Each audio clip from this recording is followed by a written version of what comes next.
नमस्कार दोस्तों, स्वागत है आपका अपने YouTube channel math on earth पर। आज हम कक्षा 10 में विज्ञान स्टार्ट करने जा रहे हैं। सबसे पहले मैं आपको विज्ञान में फिजिक्स के जो कि 3 चैप्टर है 9, 10 और 11 वो कंप्लीट करवाऊंगा। तो चैप्टर नंबर 9 जो कि आप जानते हैं प्रकाश से संबंधित है, बहुत ही इंपॉर्टेंट चैप्टर जो कि हर कंपटीशन एग्जाम में पूछा जाता है, इसलिए मैं सबसे पहले वही स्टार्ट करने जा रहा हूँ। तो स्टार्ट करते हैं चैप्टर की। तो उसका नाम है प्रकाश यानी लाइट। तो मैं आपसे एक बात पूछना चाहता हूँ, पृथ्वी के ऊपर प्रकाश का सबसे बड़ा स्रोत क्या है? आप बोलोगे सर सूर्य है। बिल्कुल राइट, क्योंकि हमें पृथ्वी पर सबसे ज्यादा प्रकाश सूर्य के द्वारा मिलता है। उतना प्रकाश कोई और हमें उपकरण या कोई भी वस्तु चीज नहीं दे सकती जितना सूर्य देता है। तो जब सूर्य का प्रकाश किसी वस्तु के ऊपर गिरता है तो वह वस्तु क्या करती है? कुछ प्रकाश तो अपने में अवशोषित कर लेती है और कुछ प्रकाश को वो वापस भेज देती है, यानी परावर्तित कर देती है। तो जो परावर्तित प्रकाश हमारी आंखों के ऊपर गिरता है वो उसी से हमें वह वस्तु दिखाई देती है। जैसे मैं आपको दिखाई दे रहा हूँ, इस टाइम मैं आपको दिखाई दे रहा हूँ। इसका कारण क्या है कि ये जो मोबाइल का जो ये प्रकाश है या आपकी जो भी स्क्रीन उसका जो प्रकाश है वो आपकी आंख पर गिर रहा है और उससे मैं आपको वीडियो के द्वारा दिखाई दे रहा हूँ। यही नियम होता है, कोई भी वस्तु हमें जब भी दिखेगी जब उस पर कोई प्रकाश गिरेगा। जैसे कि आप कहोगे सर हमें तो आंखों से दिखाई देता है। बिल्कुल, दो चीज आवश्यक होती है कोई भी चीज को देखने के लिए, एक तो आपकी आंख और एक प्रकाश।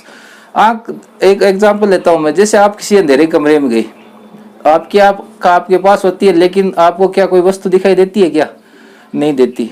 तो जैसे हम लाइट चालू करते हैं या लाइट स्टार्ट करते हैं तो हमें वह वस्तु आसानी से दिखाई देने लग जाती है। तो अब आप समझ चुके होंगे कि हमें किसी भी वस्तु को देखने के लिए दो चीजों की आवश्यकता होती है, एक तो हमारी आंख और एक प्रकाश।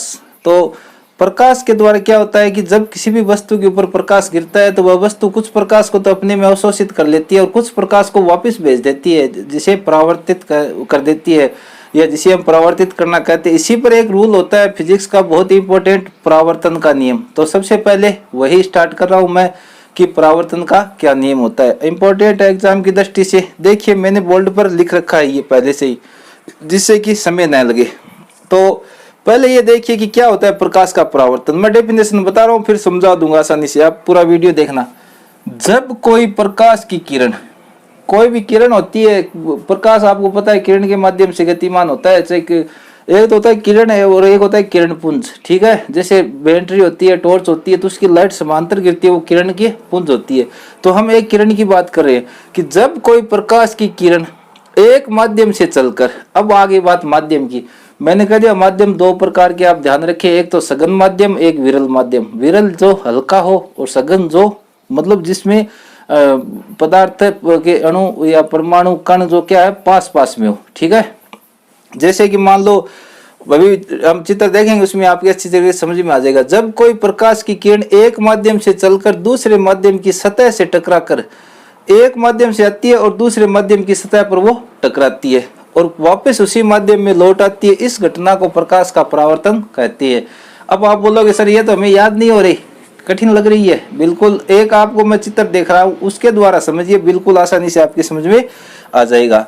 देखिए दोस्तों, पूरा चित्र एक साथ में मत देखिए। सबसे पहले क्या होता है कि दो माध्यम बने हैं मैंने, ये ऊपर लिखा है मैंने विरल माध्यम और यहाँ पर लिखा है मैंने सघन माध्यम। विरल माध्यम को हवा, जैसे हवा में प्रकाश की किरणें आती है, आपको पता है प्रकाश होता है वो निर्वात में भी गति करता है, हवा में करता है, द्रव्य में करता है, सब जगह करता है, ठीक है।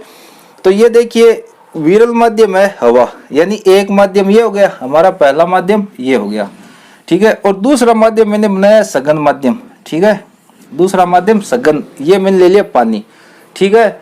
आप भी देखो, एक तो आप सीधे चल रहे हो हवा में और एक चल रहे हो पानी में, दोनों में से कौन से में आसानी से चलेंगे? पानी में, नहीं सॉरी हवा में। तो हवा होती है वो विरल माध्यम होती है और पानी होता है वो सघन माध्यम होता है। तो देखिए दोस्तों, सबसे पहले मैं आपको बता दूं कि ये दो माध्यम लेने हैं आपको, विरल माध्यम और सघन माध्यम। और ये जो मैंने एमएन लिख रखा है ना, ये जो रेखा बना रखी है, ये है दोनों पृष्ठों को अलग करने वाली परिसीमा, यानी इतनी दूर पानी है और इससे ऊपर हवा है, यानी ये माध्यम एक और ये दो, दूसरा माध्यम, इनके बीच की ये क्या है? सीमा रेखा है। ये दोनों की सीमा रेखा हो गई। तो अब देखिए दोस्तों, अब देखिए दोबारा, जब कोई प्रकाश किरण, ये कोई प्रकाश की किरण है, यहाँ से मान लीजिए ये सूर्य है और इससे आ रही है, ठीक है। यहाँ पर मैंने सूर्य बना दिया।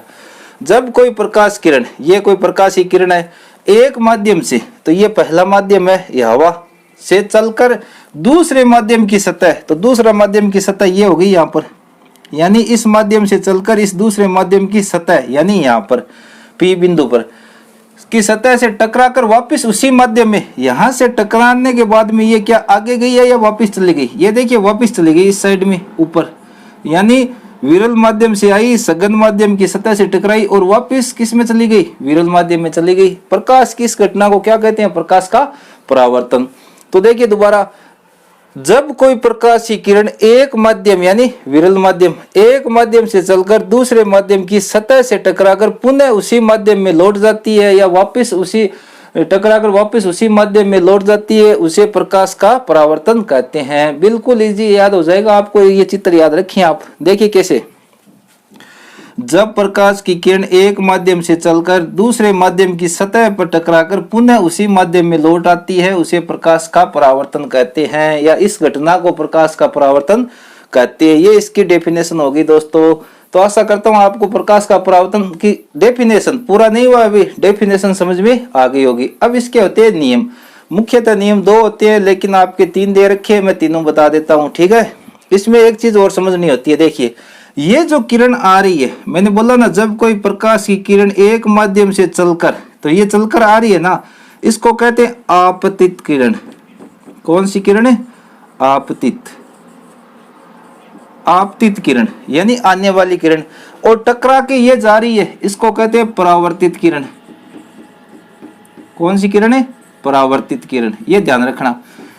अब आप बोलोगे सर आपतित किरण और परावर्तित किरण का क्या उपयोग है, तो देखिए, ये जो कोण होता है ना, इसको कहते हैं आपतन कोण। आपतन कोण, इसको संकेत क्या है, आई, और इसको कहते हैं परावर्तन कोण। परावर्तन कोण, तो आपतित किरण के पास में कौन सा बनेगा, आपतन कोण, और परावर्तित किरण के पास कौन सा बनेगा, परावर्तन कोण। तो इससे सबसे बढ़िया फायदा हमें यह मिल जाएगा, अगर आपको ये पता होगा ये आपतित किरण है और ये परावर्तित किरण है। अगर आप चाहे कि हमें सर ये बताना है कि आपतित किरण कहते किसे हैं, इसकी डेफिनेशन बताओ, तो बता देता हूं मैं आपको कि आपतित किरण अभिलंब, ये अभिलंब होता है ना, ये सीधा जो खड़ा है ना, इसको कहते हैं अभिलंब। आपतित किरण और अभिलंब के मध्य जो कोण बनता है वह आपतन कोण, और परावर्तित किरण और अभिलंब के मध्य जो कोण बनता है वह परावर्तन कोण कहलाता है। देखो, आपतन कोण को कहते हैं आई और परावर्तन कोण को कहते हैं आर। इसका भी इक्वेशन बन जाता है आपके, वो मैं आगे आपको बताऊंगा। अब हम पढ़ते हैं दोस्तों इसके नियम, कि इसके क्या नियम होते हैं, परावर्तन के नियम क्या होते हैं। तो मैंने बताया आपको मुख्यतः 2 होती है, लेकिन आपके 3 दे रखे हैं, मैं तीनों बता देता हूँ। बिल्कुल आसान है, अगर ये डेफिनेशन याद हो गई तो इसी से नियम याद हो जाएंगे। देखिए पहला नियम, रूल नंबर 1, पहले नियम में आपको क्या लिखना है, आपतित किरण, ठीक है। देख लिए, मैं यहाँ पर लिख देता हूँ, रूल भी लिख देता हूँ, आपतित किरण, थोड़ा जल्दी लिखूंगा, राइटिंग आप देख लेना। आपतित किरण और परावर्तित किरण, परावर्तित किरण, और आपतन बिंदु पर अभिलंब, ये आपतन बिंदु है, इस पर क्या अभिलंब, आपतन बिंदु, ये नियम है पहला, आपतन बिंदु पर अभिलंब। आपको यह भी याद करना है, तीनों एक ही तल पर स्थित होते हैं, तीनों एक ही तल पर स्थित होते हैं, ये पहला रूल है, सबसे इंपॉर्टेंट। आपतित किरण, परावर्तित किरण और आपतन बिंदु पर अभिलंब तीनों एक ही तल में, यानी इस जगह स्थित नहीं है क्या, आपतित किरण, परावर्तित किरण और ये अभिलंब तीनों एक ही बिंदु पर स्थित है, यानी एक ही तल पर स्थित है। तो ये इसकी पहला रूल हो गया। ये परावर्तन के नियम है यहाँ पर कि आपतित किरण, परावर्तित किरण और आपतन बिंदु पर अभिलंब तीनों एक ही बिंदु पर, एक ही तल पर स्थित होते हैं, ठीक है। अब देखिए रूल नंबर 2, आपतन कोण, आपतन कोण, आपतन कोण को क्या कहेंगे, कोण आई, वह परावर्तन कोण, परावर्तन कोण, इसको कहेंगे आर।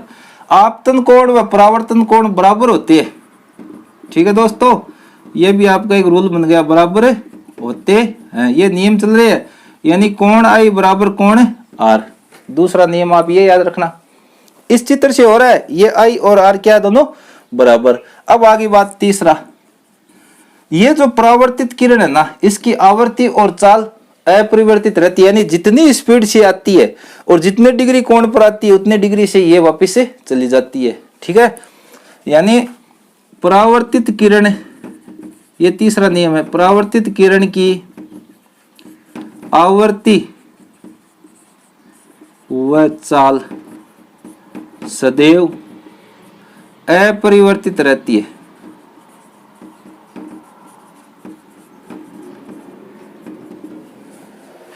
परावर्तित किरण की आवृत्ति व चाल सदैव अपरिवर्तित रहती है। तीन देखो, सबसे पहले डेफिनेशन, जब कोई प्रकाश की किरण एक माध्यम से चलकर दूसरे माध्यम की सतह से टकराकर पुनः उसी माध्यम में लौट आती है, उसे प्रकाश का परावर्तन कहते हैं। ये चित्र आप अच्छी तरीके से याद कर लेना। फिर इसके तीन नियम, परावर्तन के तीन नियम है जो निम्न है। पहला, आपतित किरण, परावर्तित किरण और आपतन बिंदु पर विलंब तीनों एक ही तल पर स्थित होते हैं। आपतन कोण व परावर्तन कोण यानी कोण आई और कोण आर बराबर होते हैं। परावर्तित किरण की आवृत्ति व चाल सदैव अपरिवर्तित रहती है। अब मैं बताऊंगा दोस्तों आपको, ये तो हो गया पूरा प्रकाश का परावर्तन की परिभाषा, चित्र और नियम।